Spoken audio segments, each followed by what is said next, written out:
welcome back to SK1 Kids, and we are back with our new topic, and that is again quantum mechanics. And today is again topic, I would also like to put the title, you may say same, but because we are all discussing about Planck's discovery over quantum, just like if we talk about the playlist of quantum mechanics, so there can be many videos with the headline as reluctant revolutionary, because first we are going to finish the topic about how Max Planck discovered the quantum, and then we'll be discussing more about quantum, okay, more and more, just in more conceptual way. So here is the part second.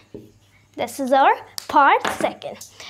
So here our topic starts. So as in the previous video I have been telling you about Kirchhoff's law. I also described you about the Kirchhoff's law and also about black body problem. The problem to measure that how much energy was radiated out at what temperature, so that we can also calculate the energy radiated at other temperature. But since this was a huge problem which came to be known as the black body problem, since unable to go further theoretically without experiments, because there wasn't a real black body to guide Kirchhoff.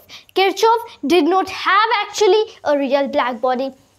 So but even still in the case, he could not go anymore theoretically, because how much we become as a theoretical physicist, we just require experiments to prove a discovery, and many times we require experiments to form a discovery. A discovery cannot be made without experiments. So black body problem could not be solved that way, but Kirchhoff pointed out physicists in the right direction, because since light was considered as a wave then, and the light's coming out of the black body.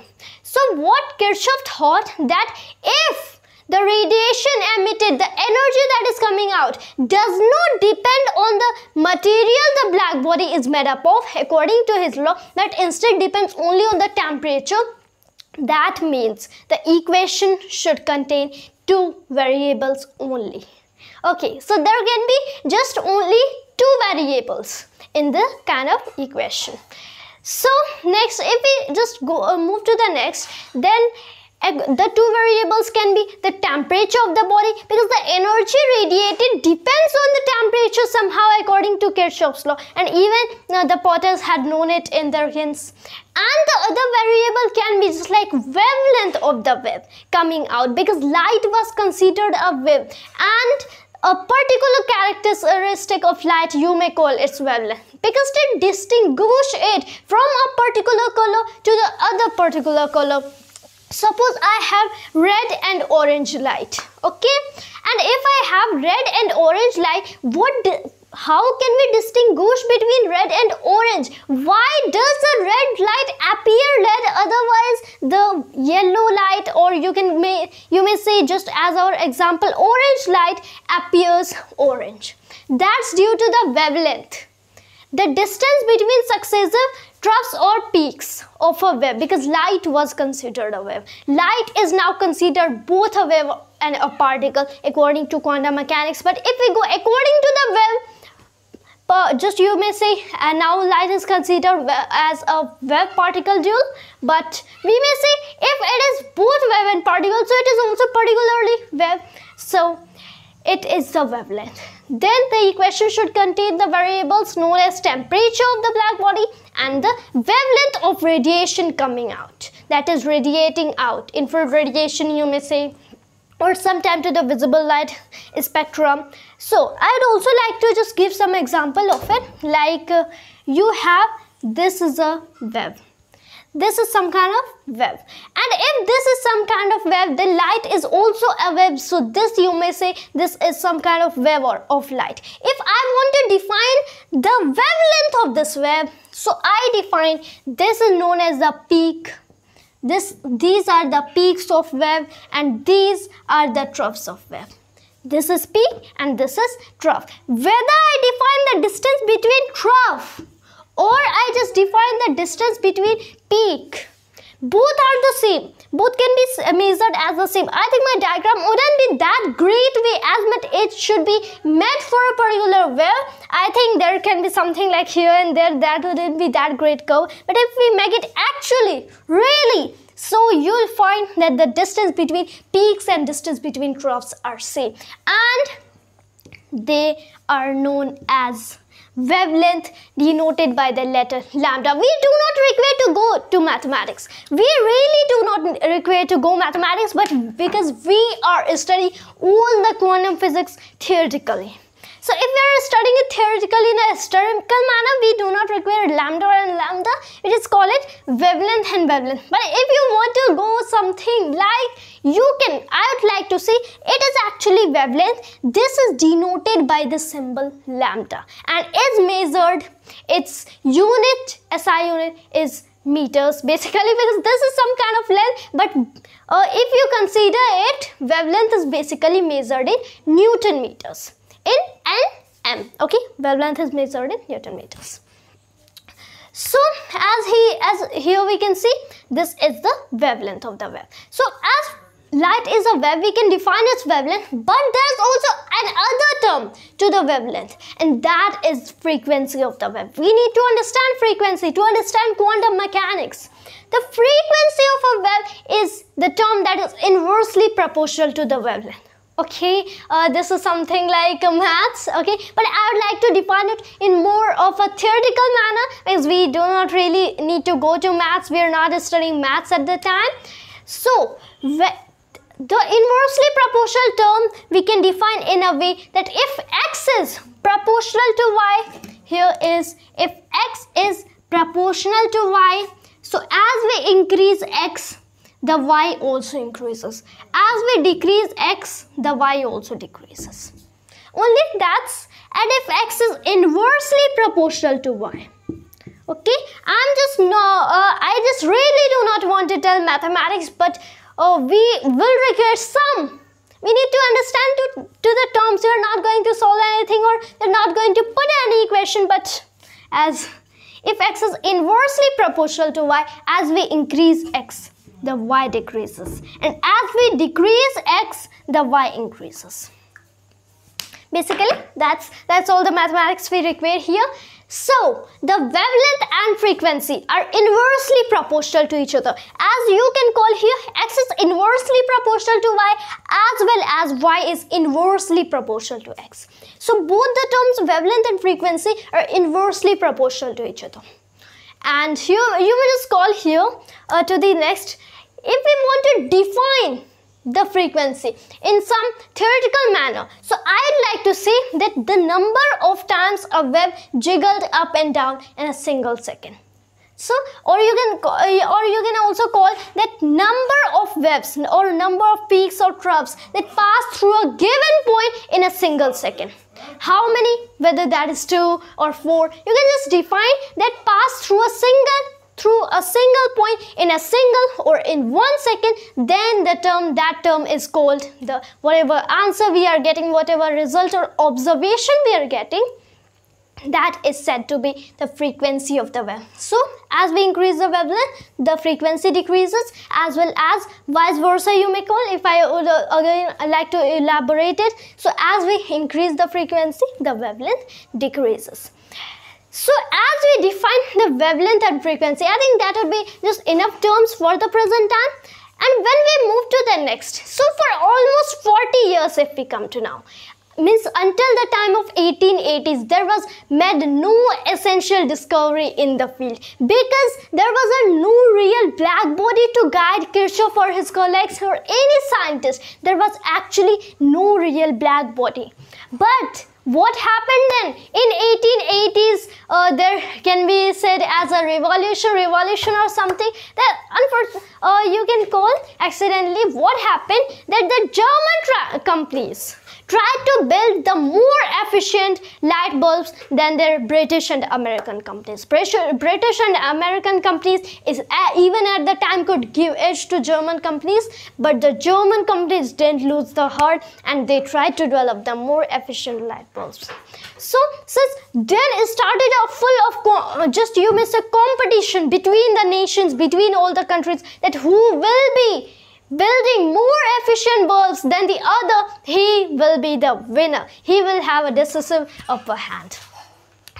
So later what happened, and I'd also like to see many hundreds of candidates from 22 different countries then in 1881 were selected for the you may say for the choosing of units of different kinds of things, for electrical units like volt, ampere, coulomb, and even for time already. Time is used also very much in electricity, but we may just leave here that in mechanics at the time.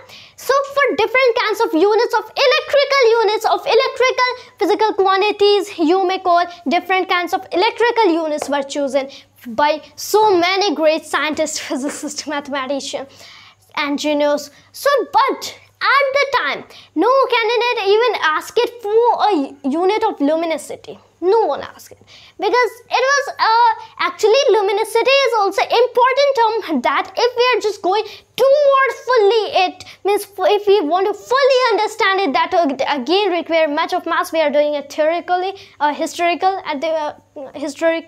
at the present moment. Okay. So, what was, but still the black body spectrum would lead as a benchmark, you may call that, so as to create such light bulbs, such kind of light bulbs, you may say, that would radiate maximum light even with the lowest heat. That would radiate actually maximum light with the lowest temperature. So, but that was just great thing and wasn't even done for now. That wasn't even for now, but physicists tried. And then as German companies developed, Germany tried to develop more efficient bulbs than their American and British companies, than the other nations like Russia and all Europe. So what happened the next? Then was found the company named PTR. Then PTR was found, and PTR had a great contribution even in the field of quantum mechanics. It really had, because then it would be the accidental discovery of quantum by Max Planck. Okay, so coming back to point, then PTR was founded, and in about a decade PTR became the best equipped and most expensive research facility in all of the Europe. So that is really a very great and brilliant thing.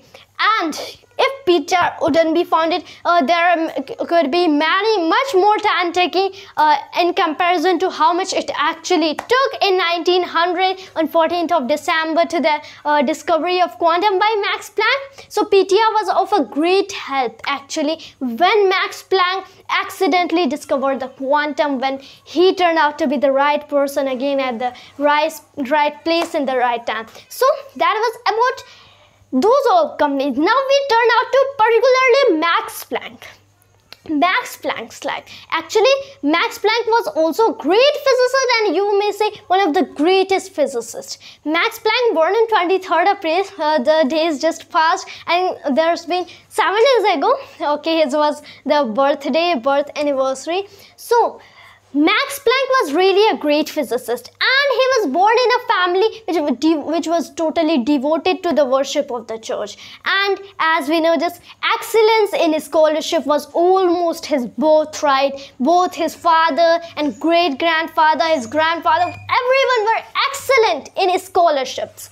Although Max Planck was not that great in studies, was never at the top of the class, but near the top of class, but he was hardworking and self-disciplined, and that is what the education system demands to us, because it's not the matter of getting the first or second and third rank in the class. It's not actually matters. What matters is your hard work. Even if you have very much less knowledge, okay, if you have very less knowledge, that doesn't matter. It matters only how much you have worked hard for the knowledge, and as time comes you'll achieve what you really wanted to achieve. So Max Planck was just hardworking. As he continued, he particularly went to the best college, you may say best school, best university present at the moment at the place he was born in Germany since. So later, Max Planck actually was an excellent pianist, and he was because all of that, first of all, he wanted to go in the field of music. Max Planck wanted to go in the field of music, but someone advised him that if you would ask, I'll say you'd better study something else. So he also later then thought that I wouldn't be that great in music as much as I would be in understanding the laws of nature, and Max Planck always wanted to understand the workings of nature. That's why he entered the arena of physics. And by the age of 16, he was also told that it is not worth entering physics anymore, because whatever was important to be discovered has been discovered now. But we know it hasn't been up to now. Whatever was important to be discovered, it hasn't been discovered till the date. Today is 30th of April 2020, and there are so many discoveries left in physics which are undiscovered, including the discoveries of the theory of everything, which we may call the complete unified theory, and you may say there's black hole radiation or information lost paradox. Okay, that is information lost paradox. And there are many more discoveries about the discussion of arrow of time. Does it reverse, where does only time flow forward, or even sometimes backwards? So there are many discoveries left to be discovered, and perhaps because we do not know all the things yet. We do not know the answer. Still, perhaps what we are studying is all wrong, as it happened in the Newton's time. People came to know that Einstein was correct instead of Newton, because Newton laws would work in our everyday lives, but not on the very great and very small scale. So as Max Planck continued, he was better studying physics. So he wanted to become a researcher in physics, and he was very much fascinated by physics. He was very much passionate by physics. So later, as he continued, grew up, he later was particularly interested in the subject of the thermodynamics. When he studied the laws of thermodynamics, he was just too excited. Particularly when he studied same time when he was 16, the first law of thermodynamics, that energy. The first law of thermodynamics I would also like to state, because that would better be stated when we are studying about quantum mechanics, particularly says that energy cannot be destroyed and cannot be created, but can be transformed from the one form to another. This is the statement of first law of thermodynamics. You cannot create or destroy energy. As we said, we can never create or destroy, but only transform it from one form to another, as is the statement of E equals mc square, and the first law you can call conservation of energy. And there is also conservation of mass and conservation of linear momentum. There's no requirement at the time. And then comes the turn of the second law of thermodynamics, means heat can flow from a hotter body to a colder body, but never from a colder body to a hotter body is spontaneously. And this was particularly the field of research of Clausius, who had been a great researcher, a great physicist, mathematician, you can call, a great in the thermodynamics. So when Planck read over Clausius' paper, so he again got excited. Whatever his interest was, particularly to the field of physics, to the field of thermodynamics, it was revived again when he read Clausius' papers. Spontaneously, Clausius meant that actually it cannot be a natural process. Of course, heat can flow from a colder body to a hotter body. It can actually, but not spontaneously, not naturally occurring. But if we give the energy supply from an external source, then it can be something like possible. But in nature, it is not possible naturally. As we take example of refrigerator, so in refrigerator it of course does, it violates the second law of thermodynamics until we don't apply the word spontaneously, because that is not a natural occurring process. We give the refrigerator an external supply. That's why heat can flow from a colder to hotter body. Otherwise, this case would never be possible, and again, never be possible. So again, now Planck wanted to work particularly in the field of thermodynamics, because there are many arenas of physics, many areas of physics, but Planck found the most interesting for him at the time was thermodynamics. So he just started working over thermodynamics, and just as he worked, he also wrote many papers over thermodynamics which were also not given any importance, so which we'll be also discussing in our later videos. Hope that would be enough for today's video. Hope you just liked the video, and thanks to you all viewers for watching this video.